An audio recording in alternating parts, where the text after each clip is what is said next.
یعنی کہ جو وہ مجھ سے مداوا کر رہے ہیں، جو مجھے علاج کر رہے ہیں، اطمینان دلا رہے ہیں، دلاسا دلا رہے ہیں، اس کے نتائج جو ہیں الٹے نکلتے ہیں۔ اور ہاں، جتنا مجھے وہ دلاسا دلاتے ہیں اتنا ہی میں اور زیادہ پریشان ہو جاتا ہوں، اور حد تو یہ ہے محبوب کا غم میرے دل میں اور زیادہ بڑھتا ہی چلا جاتا ہے۔ تیسرا شعر ہے، بڑا اہم شعر، میری دنیا سے کٹ کر جانے والے تصور تیرا کیوں تڑپا رہا ہے۔ تو فرماتے ہیں انصاری صاحب اس شعر میں اپنے محبوب سے، یہاں بھی مخاطب ہو رہے ہیں اس شعر میں بھی، کہ اے میرے محبوب، آپ تو اب میری دنیا سے دور جا چکے ہیں، آپ مجھ سے تو جدا ہیں، اب آپ مجھے نہیں اپنا رہے ہو، اور ہاں حد تو یہ ہے آپ مجھے اپنا نہیں رہے ہو تو میں ہوں کہ میرا دل مانتا ہی نہیں ہے، یعنی کہ جتنا اسے دلاسا دلا دیں اتنا یہ اور زیادہ پریشان ہو جاتا ہے۔ اب میں پریشان ہوں کہ اگر آپ میری دنیا سے دور چلے جائیں، یہ میں برداشت کر لوں، ایسا تو ممکن ہی نہیں ہے۔ کیوں؟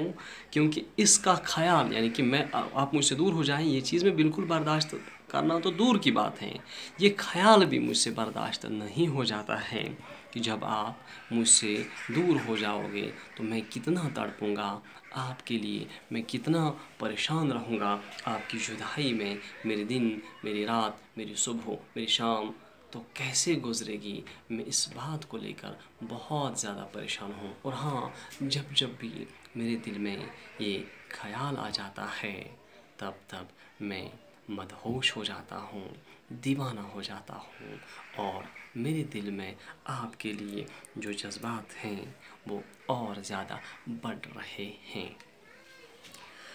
ایک اور شعر ہے، نقاب رخ الٹ کر کس نے رکھ دی، فلک پر چاند بھی شرما رہا ہے۔ اب اس شعر میں طلحہ انصاری صاحب اپنے محبوب کی خوبصورتی کی تعریفیں کرتے ہیں اور فرماتے ہیں، نقاب رخ الٹ کر کس نے رکھ دی، فلک پر چاند بھی شرما رہا ہے، کہ میرے محبوب اتنا خوبصورت ہے، میرا محبوب اتنا حسین اور جمیل ہے کہ جب اس نے اپنے چہرے سے نقاب الٹا، یعنی کہ نقاب اس کے چہرے پہ جو اوڑھا ہوا تھا اسے ہٹایا، اور ہاں جو ہی اس نے نقاب اپنے چہرے سے ہٹایا تو فلک پر چاند بھی شرما، یعنی کہ میرا محبوب چاند سے زیادہ خوبصورت ہے۔ اور ہاں، جب چاند نے اپنے سے زیادہ کسی اور کو خوبصورت دیکھا اور یقیناً وہ شرم کے مارے پانی پانی ہو گیا۔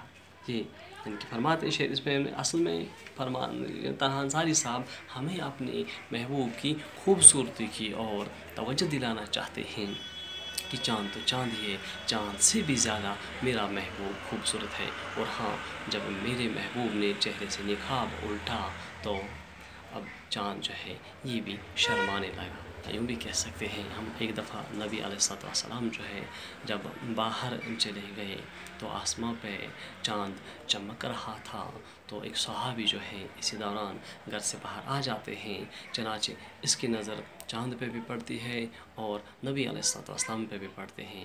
اب وہ صحابی جو ہے پریشان ہوتے ہیں اور فرماتے ہیں کہ اب مجھ سے یہ چیز، میں اس چیز کو اخذ نہیں کر سکتا تھا کہ کون زیادہ خوبصورت ہے، چاند یا نبی علیہ السلام۔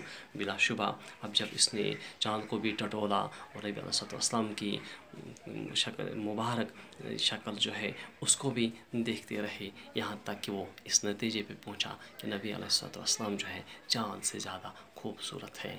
غالباً شاعر کا اشارہ اسی واقعے کی اور ہے۔ خیال پرسش اعمال تنہا ابھی سے رخ کو تڑپا رہے ہیں۔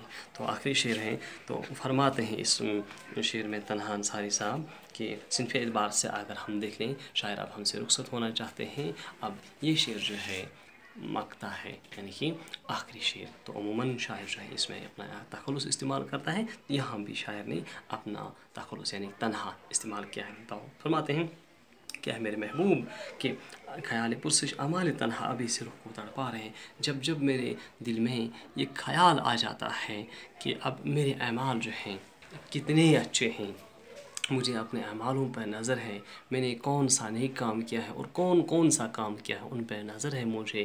کل جب مجھے اللہ کے حضور کھڑا ہونا ہوگا تو میں کون سا منہ لے کر وہاں حاضر ہو جاؤں گا۔ اور ہاں، جب یہ میرے دل میں یہ خیال آ جاتا ہے، میرا روح کانپ اٹھتا ہے، تڑپ اٹھتا ہے کہ میں کون سا منہ اور کون سے اعمال لے کر اللہ کے حضور کھڑا ہو جاؤں گا اور وہاں کیا جواب دوں گا اپنے اعمال کو لے کر۔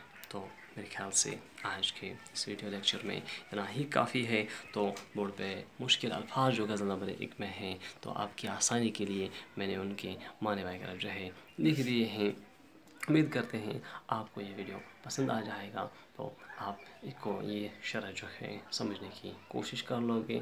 تو آنے والے نیکسٹ ویڈیو میں آپ ہمیں اپنے کمنٹ سے نوازو گے۔ تب تک آپ سے اجازت چاہیں گے، وداعی چاہیں گے۔ فی امان اللہ، اللہ حافظ و ناصر۔ السلام علیکم ورحمۃ اللہ۔